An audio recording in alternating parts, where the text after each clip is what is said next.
Sometimes skeletons out of the closet are a much better idea than real skeletons lying in the street. Hi, this is Phil Gurski, President and CEO of Borealis Threat and Risk Consulting in Russell, Canada, and you're listening to Quick Hits, a short podcast about national security, including terrorism.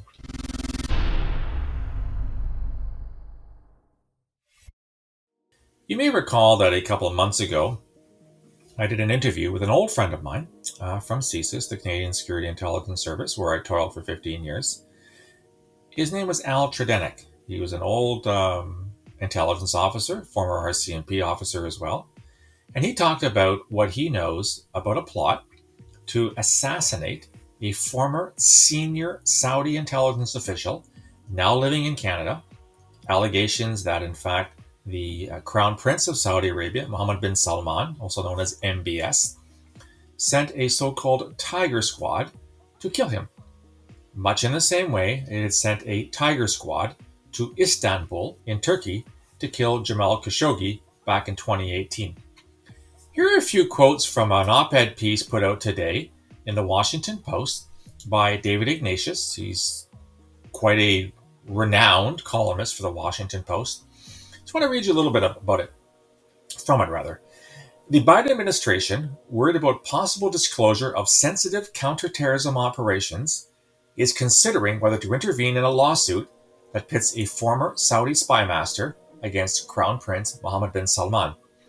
The courtroom drama is the latest chapter in what has become a blood feud between MBS and former intelligence official Saad al-Jabri, whose patron, former Crown Prince Mohammed bin Nayef, was MBS's chief rival until Nayef was deposed in 2017.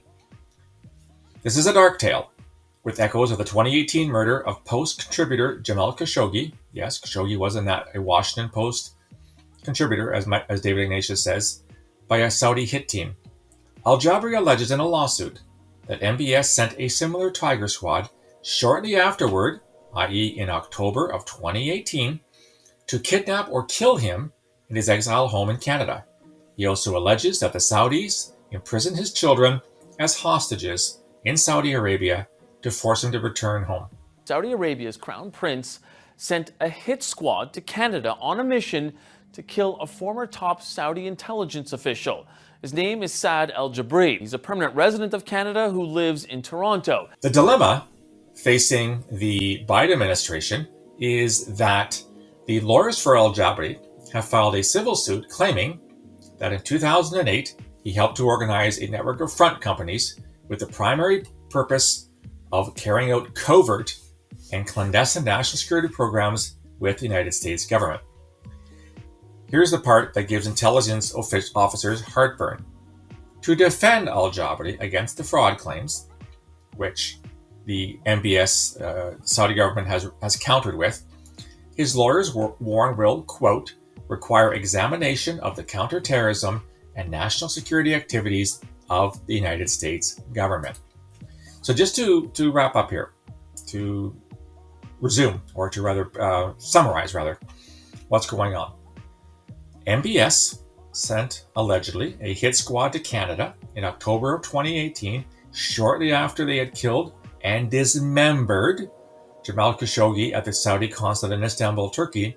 This team was to assassinate al-Jabri, who's become, in a sense, a pain in the ass to MBS. And of course, the Saudi government is now countersuing, claiming that Dr. al-Jabri has, in fact, embezzled funds from the kingdom. And to try to get al-Jabri to return to Saudi Arabia, they have kidnapped and essentially imprisoned his children in Riyadh. Now, again, you may refer back to my conversation with Tredennick a few months ago. I also know Dr. al-Jabri. I dealt with him in Riyadh.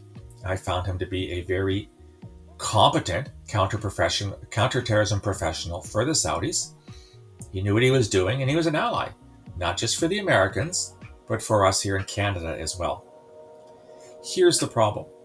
A lot of what happens in counterterrorism or counterintelligence operations is by definition secret. We're talking about the recruitment and running of human sources. We're talking about acquiring communications either through SIGINT, i.e. Signals Intelligence. I worked for Communications Security Establishment, or CSE, for 17 and a half years in SIGINT. or through court-appointed warrants.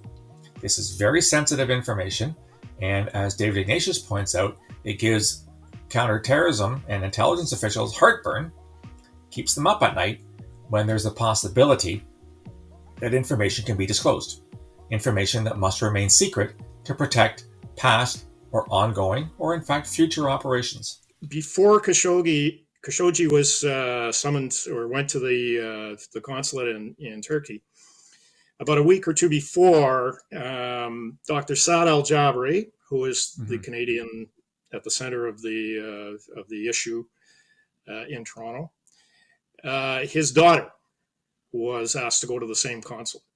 She refused, and shortly after that, her husband was arrested. I mean, this sort of thing goes on, right? I remember distinctly when I joined CSE way back in 1983, and I had my first sit-down interview with the head of security, a man I'll call Joe, a very large, imposing man. The French word costaud seems to come to me now. He had a presence, let's put it that way. And he basically reminded me, I just signed a document receiving a top secret special access clearance, TSSA, the highest clearance that Canada gives. And he looked at me in the eye and he said, "Son," I was 22 years old, "if you choose to disclose this information, it's 14 years in the slammer." That was my introduction to CSE way back then. When you work in this business, you're taught, not just taught, it's ingrained in you that you don't talk about this with people who don't have the requisite clearance, don't have what's called a need to know. Can make for embarrassing situations with your friends and family sometimes. But those of us that work in security intelligence were told to keep very close to the chest what we knew and how we knew it. That's the nature of intelligence operations. I wish it were different, but it's not. However, in this case, the CIA and other American institutions might want to think twice about guarding closely kept secrets, which, if disclosed, could maybe help to undermine the influence and the importance of MBS. A lot of people think this man's shit doesn't stink. Like he's the cat's ass of Saudi royalty.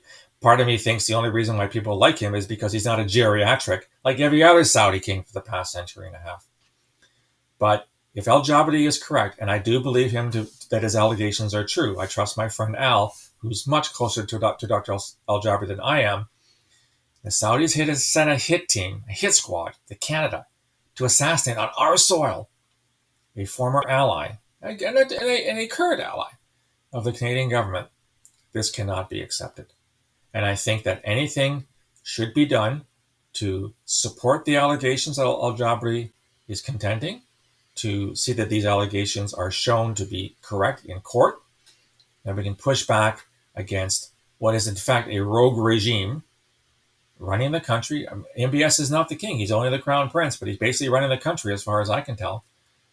And for us in Canada, or the Americans for that matter, to accept that a head of state or a quasi-head of state can get away with sending hit squads into our countries to assassinate people they don't like. And MBS's very short history at the top is rife with things like this. He kidnaps people. He killed Jamal Khashoggi in cold blood, or rather had it ordered him to be killed and dismembered.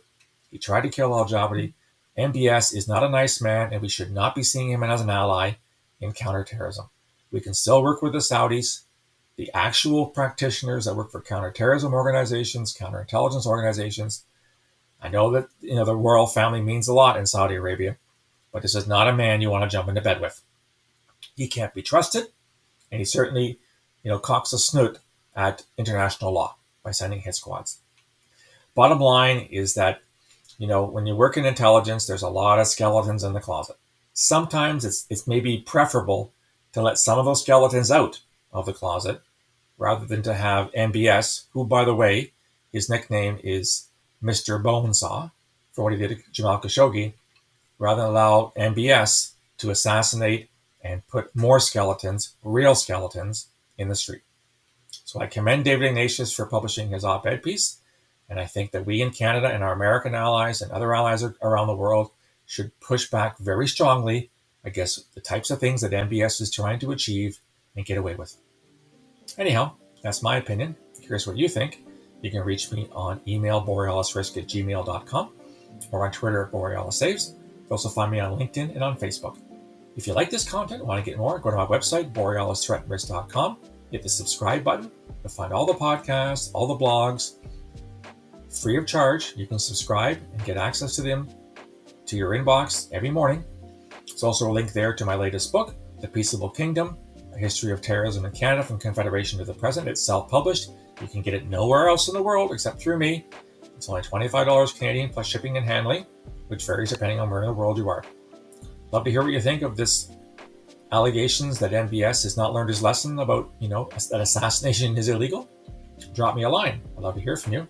I'll talk to you again soon. Until then, stay safe.